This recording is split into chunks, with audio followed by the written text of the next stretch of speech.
Class 4 এর English for today এই বইটি থেকে ইউনিট 12 বা অধ্যায় 12 অধ্যায়ের শিরোনাম হচ্ছে days of the week. Week মানে হচ্ছে WEEK, উইক মানে হলো সপ্তাহ। তাহলে সাত অহ মানে দিন আর সপ্ত মানে সাত, তাহলে সাত অহ মানে 7 দিনের নাম। তাহলে ডেজ অফ দ্য উইক, এটা লেসন হলো 1-2, পৃষ্ঠা হচ্ছে 24 বা 24 নাম্বার পৃষ্ঠা। এ নাম্বারে বলা হচ্ছে লুক, লিসেন অ্যান্ড সে, অর্থাৎ দেখো, তারপর লিসেন বা শোনো, এবং সে মানে বলো।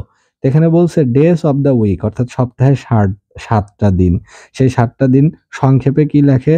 স্যাট, সান, মান, টুয়ে, ওয়েড, থা, ফ্রাই। এগুলো হচ্ছে সংক্ষিপ্ত রূপ। এর পূর্ণ রূপগুলো কি কি?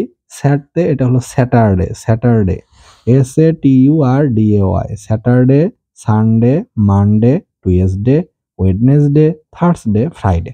তাহলে SATURDAY, স্যাটারডে, সবটির শেষেই ডেই, ডেই, ডেই, ডেই, ডেই, ডে। স্যাটারডে মানে কি? স্যাটারডে মানে হচ্ছে শনিবার, উচ্চারণ হলো স্যাটারডে। SUNDAY, সানডে, সানডে হচ্ছে রবিবার। মন্ডে, মন্ডে হচ্ছে আমরা বাংলায় যেটাকে বলি সোমবার। টুয়েসডে, টুয়েসডে হলো মঙ্গলবার। ওয়েডনেসডে, ওয়েডনেসডে হচ্ছে বুধবার।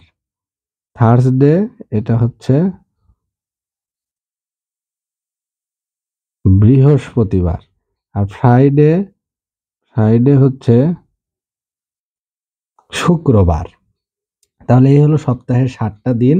সেটা হলো Saturday, Sunday, Monday, Tuesday, Wednesday, Thursday, Friday.